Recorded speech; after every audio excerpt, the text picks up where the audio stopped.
Bonjour à tous et bienvenue dans Multisport. Dans la seconde partie de cette émission, nous parlerons football avec Hervé Foll, président du club de Plabennec. Mais nous débutons avec le handisport et le club Handi Brest, avec deux représentants avec nous sur ce plateau. Fange Saliou, bonjour. Bonjour. Et Baptiste Pogam, pongiste. Bonjour Baptiste. Bonjour. Quand je dis pongiste, je dis même meilleur pongiste français. Pas depuis ce week-end. Pas depuis ce week-end. L'année dernière, oui, dans ma catégorie, oui. Et dans les 20 meilleurs mondiaux? Oui, c'est ça, oui. On va commencer avec une présentation. Fange, tu t'occupes de natation au sein du club Handi. Natation et plongée. Natation et plongée. Voilà. Un petit historique rapide. Ce club est né en quelle année? Ce club est né donc exactement en avril 70. Voilà. Donc à base beaucoup de gens ayant une polio, ou beaucoup de polio même, qui ont démarré et qui après avoir fait autre chose ont choisi de varier leurs activités et se dire tiens, si on créait un club de sport. Et donc avec une bande de copains donc valides et handicapés, nous avons démarré le sport, donc basket, natation, tennis de table, du tir aux armes, même à Cottodon, à cette époque-là où il y avait un stand. Voilà. Et puis depuis, ça a évolué au fur et à mesure, et le club a un peu grandi et changé les disciplines. Il y avait aussi du basket qui est arrivé un peu plus tard. Mais... Alors, les disciplines aujourd'hui, la natation, le foot fauteuil électrique, la sarbacane boccia, le tennis de table et donc la plongée sous-marine. Pourquoi ces sports? Ce sont les sports les plus réclamés, les plus pratiqués? Moi, je vais parler un peu de mon domaine, vite fait. La natation, pourquoi? Parce que la natation est un sport qui permet quand même à une majorité de personnes... On va voir quelques images en plus pour nous en parler. Voilà, on voit quelques images que vous pouvez continuer. Ouais. Donc, ça oblige les gens ayant un handicap à se mettre pratiquement à nu, puisque le maillot, c'est pratiquement c'est une pièce ou deux pièces, hein, suivant. Donc, on peut dire que par là, les gens ont dépassé une forme de vision de leur handicap et n'ont plus peur de se montrer tels qu'ils sont. Et c'est un sport à ce niveau-là qui permet quand même ça, on n'est ni couvert. Et beaucoup de handicapés qui font de la natation, donc un sport après national ou régional, le handicap, hormis qu'il reste toujours derrière, hein, ça on peut pas non plus, on n'est pas à la place des personnes, semblent au moins plus à l'aise avec tous leurs collègues et puis rencontrer des gens. Ça ouvre aussi des portes et ça... Sur le monde extérieur qui des fois regarde les gens avec oh les pauvres, et non, beaucoup de gens ne sont pas si pauvres que ça. Baptiste, comment tu as connu ce club? Tu es licencié à Brest? Ouais, donc c'est ma deuxième saison à Handi Brest. Donc moi j'ai commencé le handisport en 2005 et mon premier club handisport était sur Paris. Et en étant brestois, j'avais des contacts dans la section handisport tennis de table. Et donc c'est là que j'ai intégré le club. Naturellement, comme je suis brestois, pas par Franche, mais par Eric Attea qui est dirigeant au club. C'est le sportif le plus haut niveau qu'il y a au sein du club de Brest? Oui. Oui. Ouais. On aimerait en avoir plus, mais bon, les places sont chères. Justement, quel est le niveau ici à Brest et du Finistère de manière plus générale? Général, au niveau régional, et quelques sélections au niveau national, mais en sachant très bien que malheureusement, on n'a pas des gens qui ont les meilleures places, disons, ils finissent soit 5e, soit 6e sur des compétitions en natation, en tennis de table, je pense à peu près pareil. Et c'est vrai que ça a évolué. Hein. En 70, il y avait 39 clubs en France. Actuellement, il y en a 1000. Ouais. Il y a 2400 licenciés. C'est vrai que avant, c'était facile d'être premier. Maintenant, c'est plus difficile.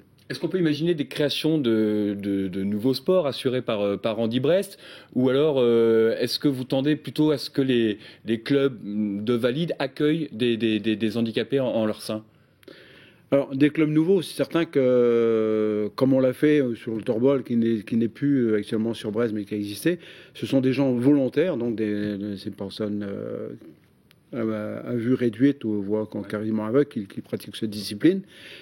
Lorsque c'était accepté, il avait été clair avec M. Jean Collin qui était là aussi, lorsqu'on a organisé, que les gens ont accepté pour qu'ils aient une structure, qu'ils aient une base, mais il fallait vraiment qu'il y ait des gens volontaires pour pratiquer ces disciplines et assez de gens pour les encadrer, parce qu'on ne peut pas gérer toutes les disciplines, parce qu'on leur dire bien venez, non, il faut du monde autour. il faut déjà une volonté d'un groupe, et s'ils n'ont pas trouvé le monde, on est d'accord de les aider, mais il est clair qu'on ne démarre pas tant qu'il n'y a pas quelque chose de concret, quoi. Et donc là, il y a un projet de convention, c'est ça, qui pourrait être signé pour que des clubs dits de valides accueillent des handicapés. Ouais, les projets, il y a un projet donc, en ce qui concerne le tennis de table, qui est moi je joue le jour, donc ils pratiquent ensemble.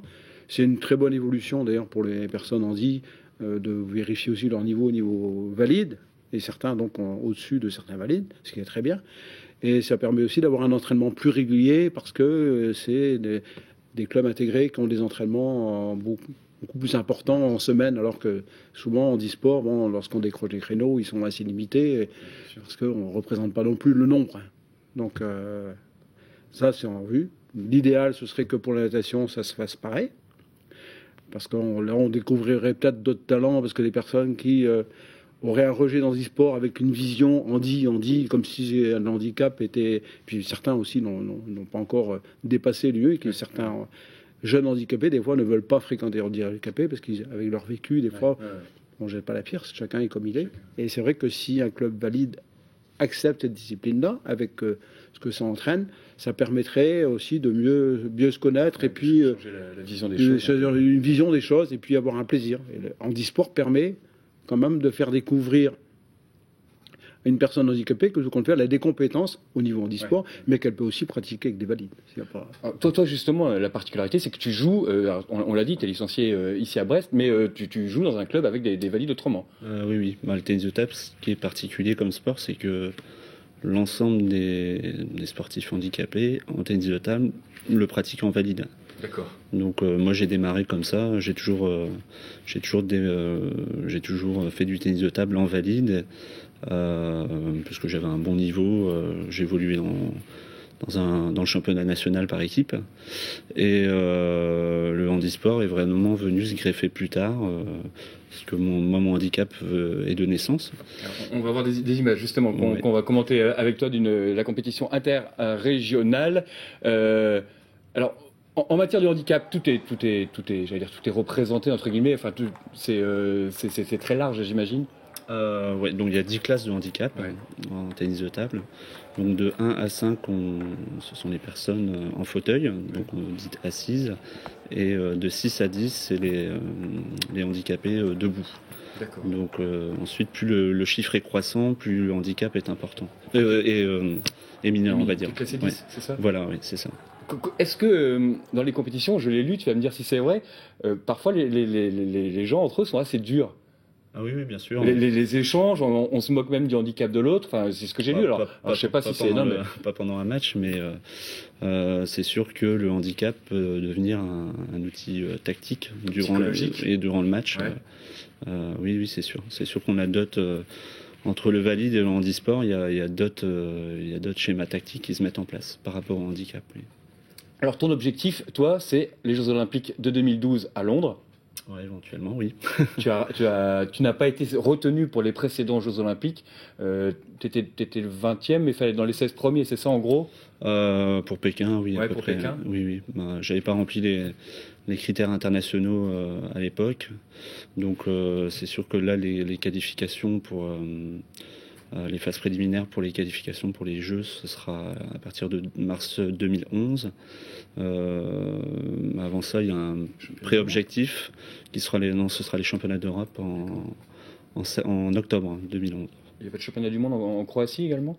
Ils ont eu lieu là. Ils viennent d'avoir lieu. Oui, ils viennent d'avoir lieu là.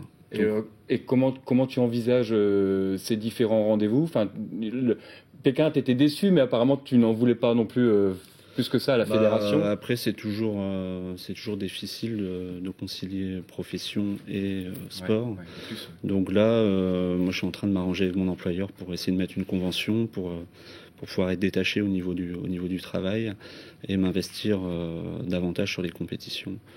Donc à partir de mars, on a un peu comme au tennis, on a des Open internationaux un peu partout dans le monde, surtout en Europe.